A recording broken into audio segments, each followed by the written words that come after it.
Hey, I'm Rose Hart. And I'm LaRita Jarvis. LaRita, also La Bamba, and all the alter egos of awesomeness. All of my alter egos are here with us. Mine too. This is a fun gathering, not only for the two of us and all of our alter egos, but also everyone who's watching and all of yours. So we actually, it looks like two faces, but there's probably thousands of us. So, which, I mean, it leads to so much juicy stuff that I wanted to talk about with you, LaRita, and that is the importance that we have of having awareness of, I might call it the subtle realm of all the different facets of my being, of your being, that which is invisible to the outside world, right? And one of the things that I've been moving through in the last week especially is recognizing how at some level in my lifetime I have suppressed my ability to give voice to what I sense in the invisible subtle realm because of the perception that it's not valued by others. Or a deeper awareness was recognizing how my ability to sense or perceive or feel subtle distinctions wasn't valued in a patriarchal society. And that's not just me, it's in the collective. And that's something that just came up as really wanting to be discussed and named just in the last few days. So here we are, and you have this incredible gift of helping people give voice to what is really going on, to adapt their communication style and find their words. I mean, I've benefited so much from your skills. So I love that we just get to be in this conversation about voice and kind of this evolution of what are we voicing? And let's just open that up. What does that spark for you? Oh my gosh, well, I'm so grateful that you brought that up, and you're not alone. And it's interesting too, because we sometimes think of that as a gender thing, as, you know, well, women are more in tune with their emotions. And really, it's just related to a character strength, a style, a personality style, a communication style that isn't, it's not just women who've had this experience of feeling like, oh, there's not a place for me to voice how I'm feeling. And it's so interesting to me now watching all of the books, all of the research coming out of how important it is to build trust.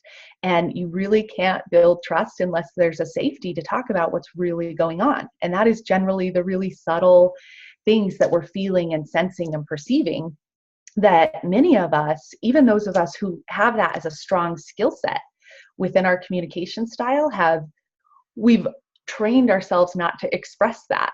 And so as leaders, it's very funny. It's almost like excavating, you know, getting rid of the old patterns that we've put on because we were trying to do and emulate and model what we saw in leadership. And that can happen so unconsciously. You know, we're not intending to like, hey, you know, these are the models of patriarchal leadership that came through, you know, people went to the military in World War II and then they came out and had businesses. We're not intending to try to model that. It happens. And so I'm so excited about Embody U because we're carving out this space to really take time to sit down and look at what are the patterns that maybe are covering up our natural gifts. Yeah. And how do we dust that off so that we can really bring to light our voice to talk about the things that we feel and we sense and we perceive, because that's such an important skill in relationship. And especially when it comes to communicating our vision and what we want to see changed and getting people on board with being part of our team and our tribe for leading this change that we want to see in the world. That's such a huge gift. We have to start with being really open about our authentic experience and emotions and motives. There's so much in what you just said, LaRita. Thank you for all of that.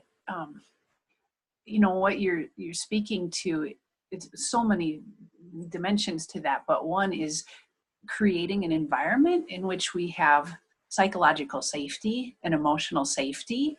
Definitely. That's where trust can happen, and that's where high performance can emerge, whether it's an individual in your own business or in a corporate leadership type of setting. You know, that is kind of the buzzword these days of how do we build trust. So, you know, I know we were speaking beforehand about a personal, or not you personally, but one of your recent clients who, it obviously can remain anonymous, but just speaking to their personal experience of what happened when she noticed the way that she wasn't naming her own feelings, and then what happened when she brought her own authentic feelings into her leadership style. Would you tell that story again, just briefly? Oh, sure. I'd be happy to. Yeah, that was such an interesting experience because as a behavioral scientist, even though it's a tongue twister, it makes me a little bit of a data geek, right? I love to use assessments. And so we had used an assessment, and I saw that she, as a business owner, had this really strong skill for openly expressing her own emotions, as well as, being empathetic with others. And yet, as we were practicing and role playing and really talking about the challenging situations and relationships that she was dealing with, she continued to struggle with being truly authentic. It came across as, well, I'm doing it because I know this is the formula to apply, instead of a really deep internal, like, this is honestly my experience, and I'm truly creating safety by sharing with you.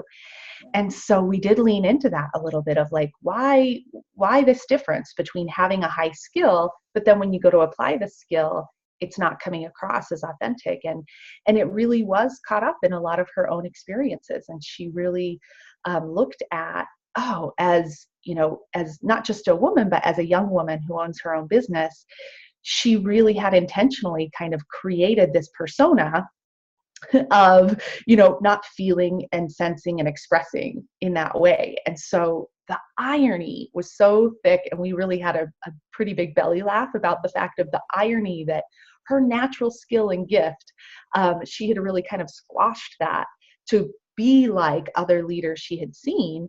And without realizing it, that was what was holding her back the most. And what was great is that once she realized that, and she was able to just disconnect that belief that that I need to be very objective and, not use feeling words. Once she was able to disconnect that belief, her natural skill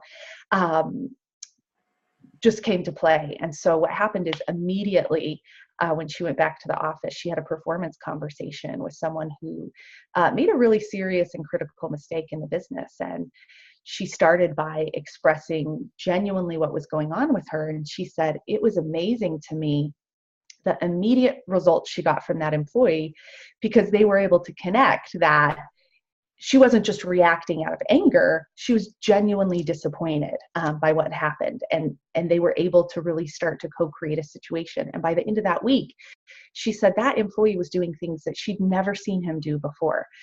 He was coming to her and sharing information that she actually, by the end of the week, when something happened with one of their vendors, she went to him as a trusted advisor to lean on. And she was just shocked that in that short amount of time, by bringing her own voice in a more authentic way to her business, she was able to see such huge changes in performance.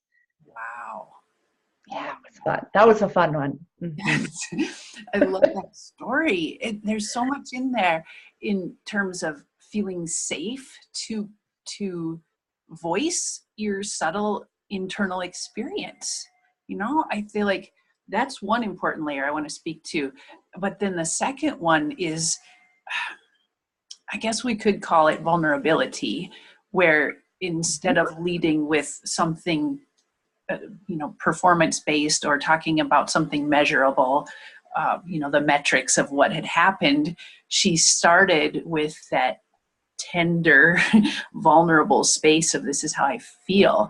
And that's something that, especially in business, there's just this unspoken thing that you don't do that, right? It is. If you're in business, posted on the wall of every business of like, don't say how you feel and don't say what you want. right? When we don't start with that, people don't understand. Well, why are you telling me this? I don't get it. And so much opportunity for miscommunication, and also just a disconnection, right?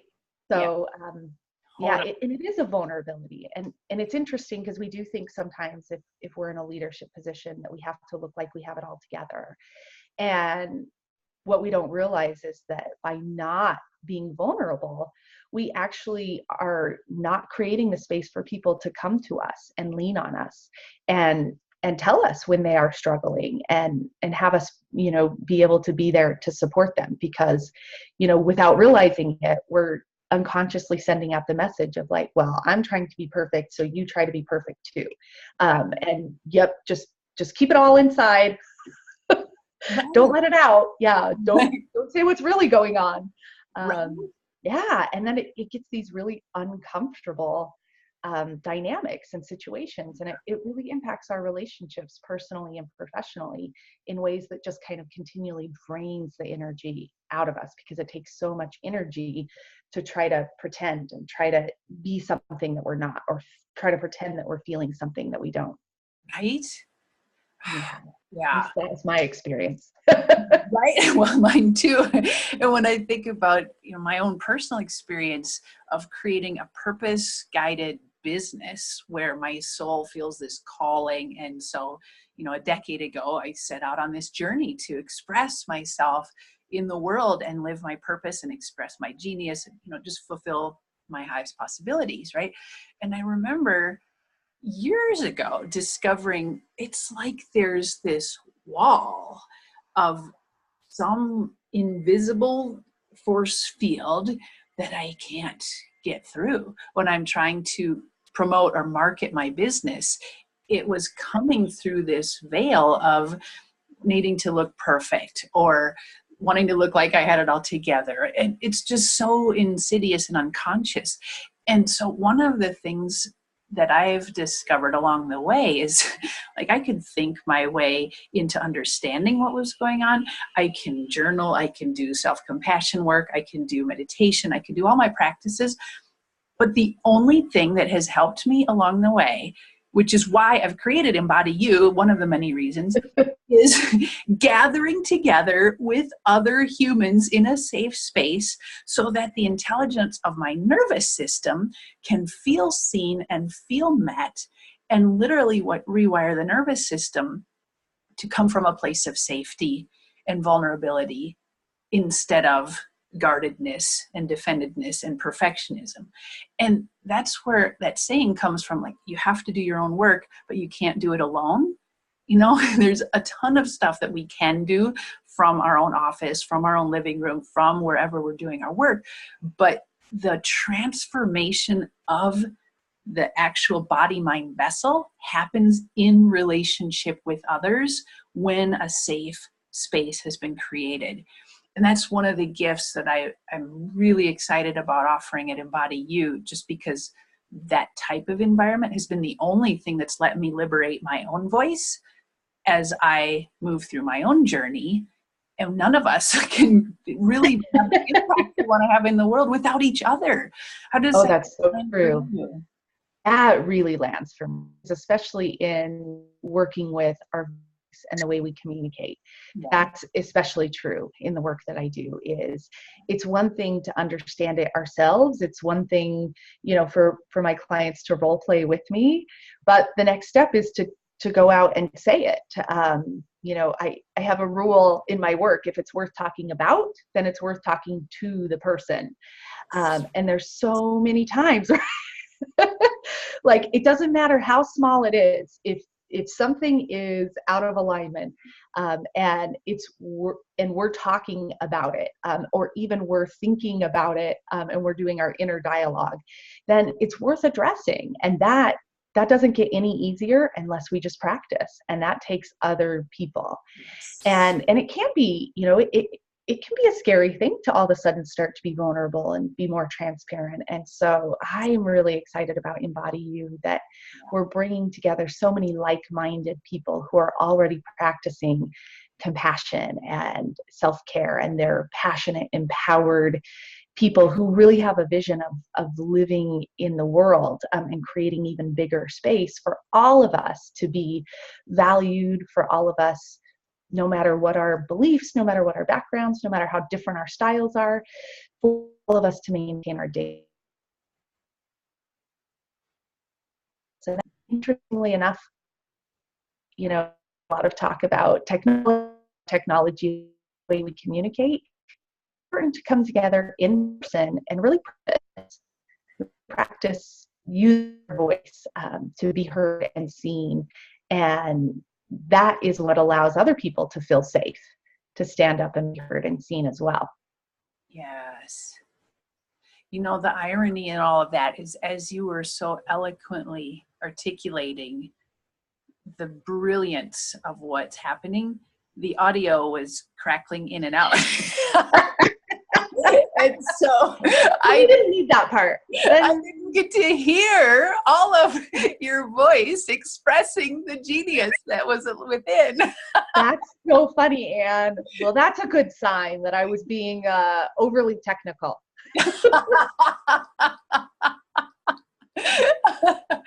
Well, in that, there's one other piece that I would love to speak to, and it's kind of related to something you said at the very beginning about the woman that you had been working with.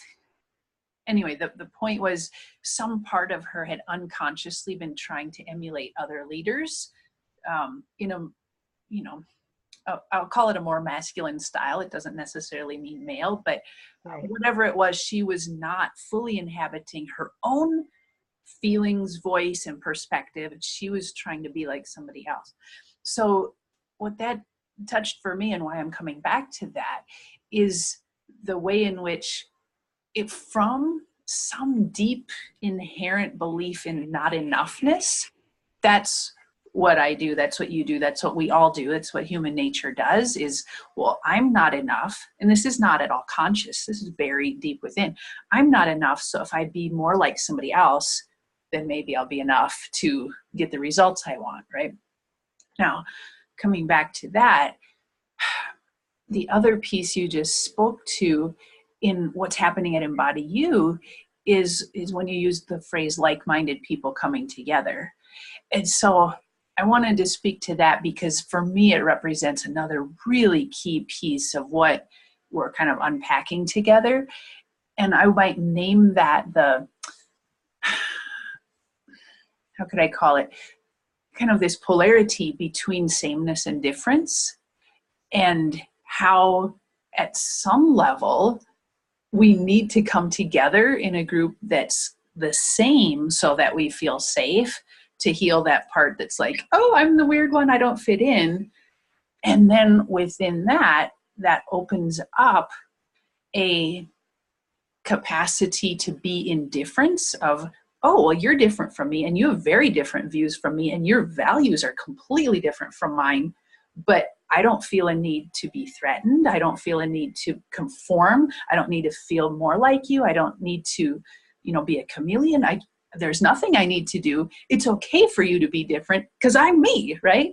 And I know that is a lot of the work that you do in the I'm okay realm is helping people to find that deep existential okayness from which voice can have a more impactful relationship with others.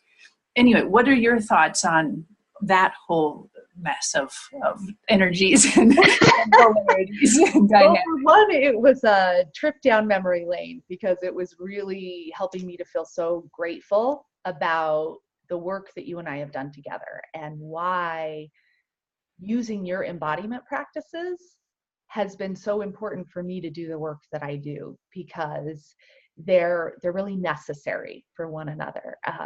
We can have all of the words that make the most sense, and yet if they're coming from a place that is not I'm okay, you're okay, they're never going to resonate the way that we want them to. And so I love that you talked about like-minded people. And as like-minded people, we can be very different and very diverse. I think, I would imagine the one thing we're all going to have in common is the desire to be a positive force in the world. And so to me, that really is about wanting to stay in a place of I'm okay, you're okay. We can disagree, and it's okay to disagree. And we can have all the feelings, any feeling that comes up, that's okay too. We don't have to step outside of that place of I'm okay, you're okay. And that is something that takes practice. And I appreciate what you were saying earlier about coming together and practicing around other people, because there is a different level at which we get that into ourselves and we get that practiced in our patterns when we're genuinely in the work, we're doing it together. We notice when we slip and then we recover. So it's not about getting it perfect. It's just about noticing when I'm slipping outside of that place where I feel like I'm okay and I feel like everybody else is okay too. Yeah. And that deep desire for all of us to be okay, I think it is one of the things that I imagine is one of the forces that's bringing us all together at Embody U. Huge, huge, yes. So I'm curious, LaRita, what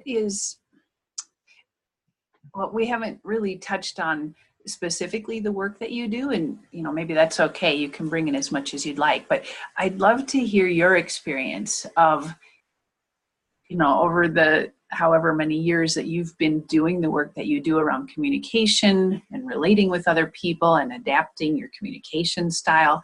You are, I know, I just love working with you and co-creating with you because you are your own best student and you're unapologetic about, oh, here's what I learned, ha ha ha, I'm teaching this, this is for me, So I'd love for you to just speak to one way in which your work has been transformational for your own journey and why you're so passionate about sharing the tools that you bring because of how it's changed your life and your ability to have impact and influence. What comes to mind? I love that question. And it will be hard for me to pick just one way. Because I do believe that we all teach the things that we need to learn the most. And that is one of my favorite things about my work is that I feel like I get to do this as a job. Like I started down this path because I really sucked at communicating. I totally did not get why, when I had such good intention, why were people so resentful of me? It just, like, I truly didn't get it. And now looking back, I'm like, I get it. I totally get why my intentions were so good and I really wanted to help people. And really, people felt resentful and angry and pushed me away. And it's not because I wasn't okay. It's not because I wasn't enough. It's because of the approach that I was taking. And so I'd say one of my biggest learnings is realizing that helping can be unhelpful, that no matter how good our intentions are, when we are giving unsolicited advice, when we are jumping in to help other people, we can have the best intentions in the world. And what we don't realize is that we're sending them the message that we don't think they're capable of handling it themselves. And that was a really hard pill for me to swallow because I knew how loving I was. I knew that I really cared about people. And I didn't realize that by trying to jump in and help and sometimes overdoing for people, that I was really sending them a message that, this is about me needing to feel competent at your expense. And that was a tough one for me. It's still a tough one for me. Yeah. Wow. So, I can only imagine how that's changed your relating with others. How would you say you've transformed personally and, just from all the work that you do around communication, but also that awareness and the tools that you use to support that? Yeah, the biggest change for me is definitely my relationships. And that is absolutely the motivator for me. My goal is for all of my relationships to get better and better. And that's my personal and my professional relationships. And that is just something that I didn't really have before. I felt like over time, my relationships were getting worse. They were getting more distant. There was more stuff in between me and whoever I was relating to.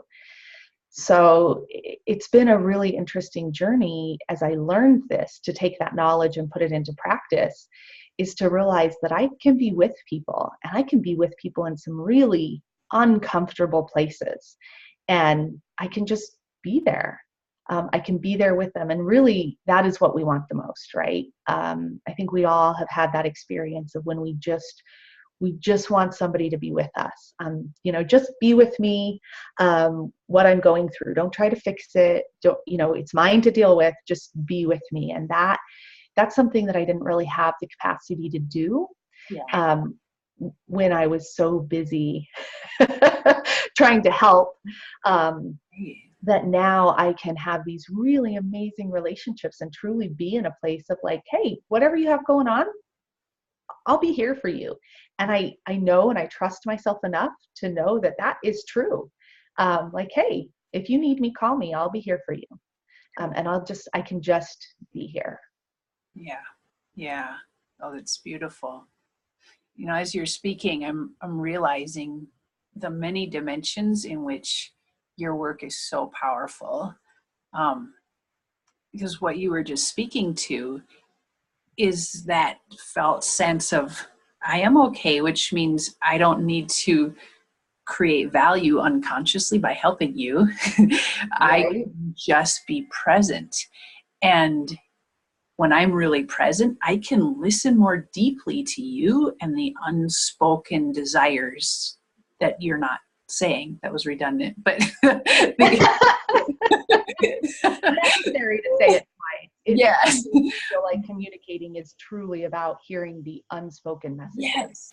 Right. And so you have not only the tools to help your clients, and myself included, I've been a beneficiary of your work in so many ways, but everybody who experiences your work gets not only the tools, but then the transformation that comes from, oh, here's how I habitually respond to these particular cues.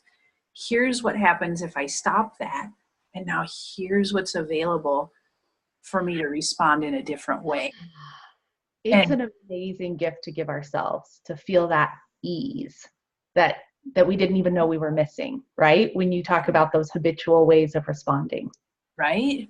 So one of the things I appreciate about you and what I'm really excited about in Embody U is, one of my things is being able to name the energetic patterns. I can name them, call them out and play with them, but you have the practical, on the ground application of actual words to say the pattern.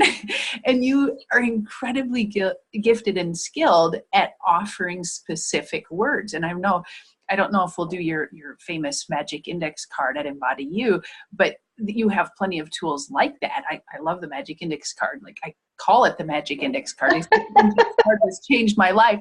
I'm reading the index card going, here's LaRita's words. She wrote them on the index card for me, or I wrote them down, and giving me actual words to say that were so subtle in how they were different from my normal pattern, but critical, like Pluto to Mars, completely different planet, right?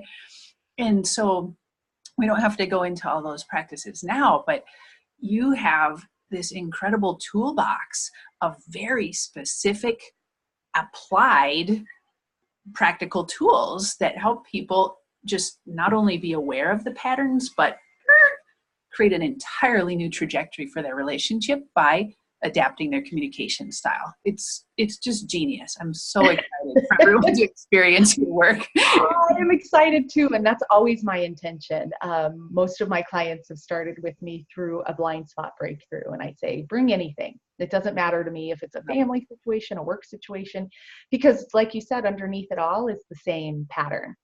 And so, yes, it seems very simple, like a fill in the blank kind of statement. And then we try it on. And how does it feel? And where do we need to tweak it so it feels authentic for you?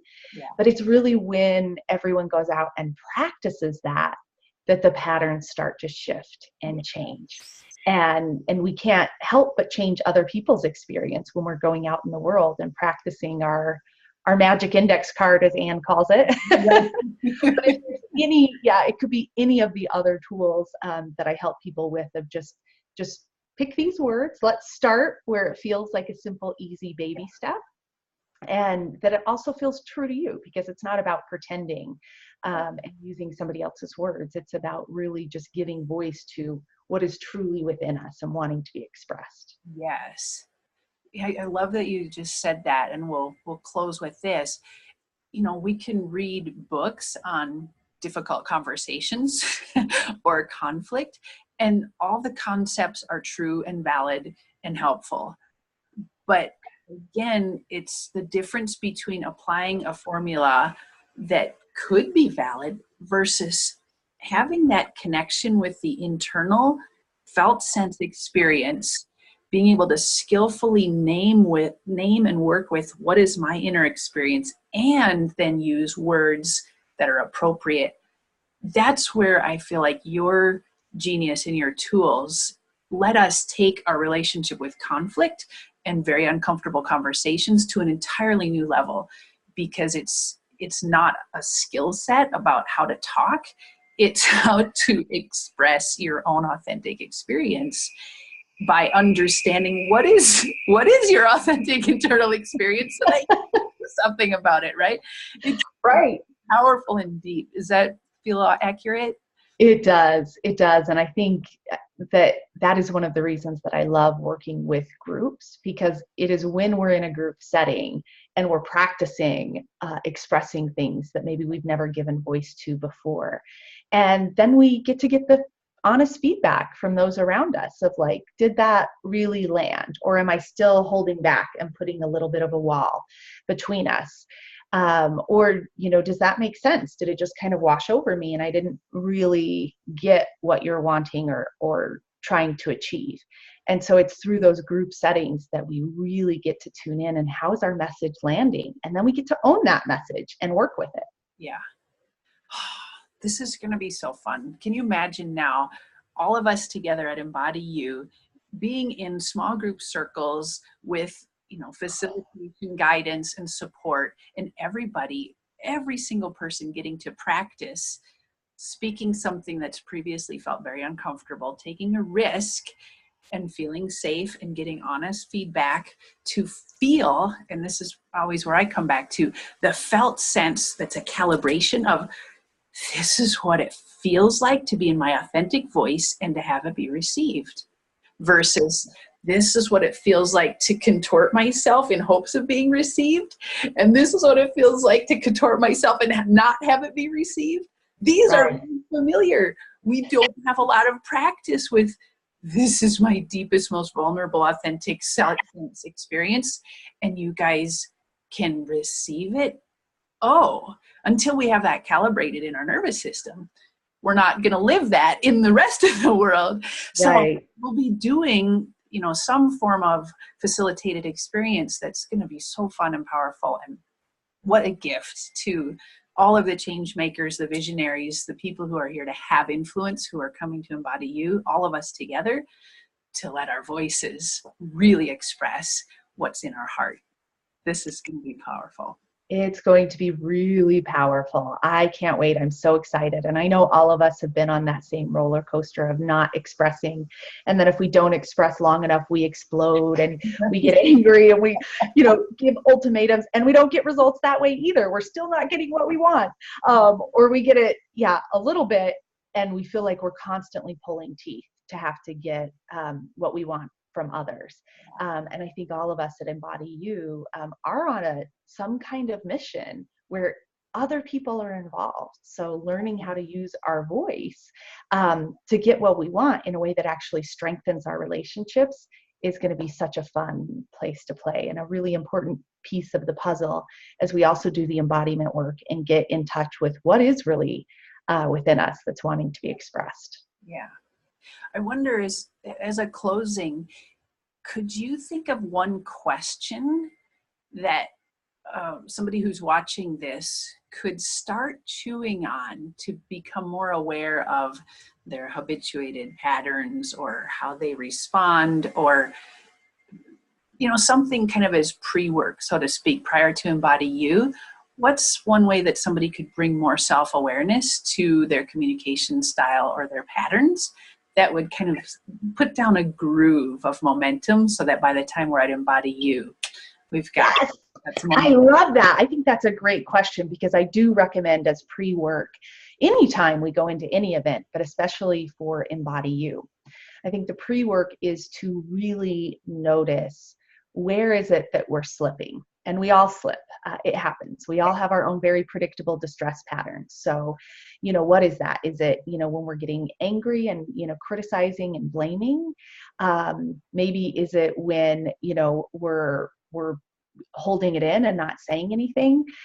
Is it this pattern of kind of overworking and doing, and then that pattern of resentment that I mentioned for myself earlier? Yeah. So the first step in the homework is noticing when we're slipping, and then pairing it up with the self-care techniques that really match up to what gets our energy filled, because we can't really meet someone else where they're at until we've gotten our own needs met first. Yeah. And so the homework is twofold. So one, first, notice when you slip, and then two, pay very close attention to what helps you recover. And that's very unique and individual for each of us. Right. I wonder, could you just bring a little bit more words to what you mean by slipping? Like, slipping implies that there is a baseline that you've slipped from. How would we know, like, how might I define that for myself to know, oh, I slipped? What does that look like?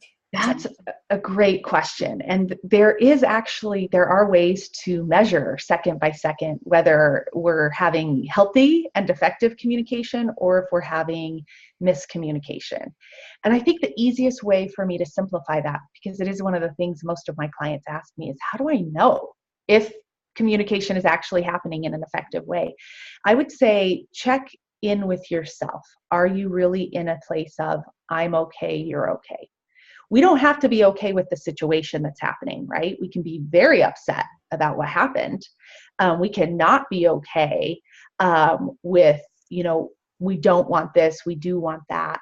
The situation itself doesn't have to be okay, but are the people involved? Are we still in a place where I'm okay and you're okay and this is happening?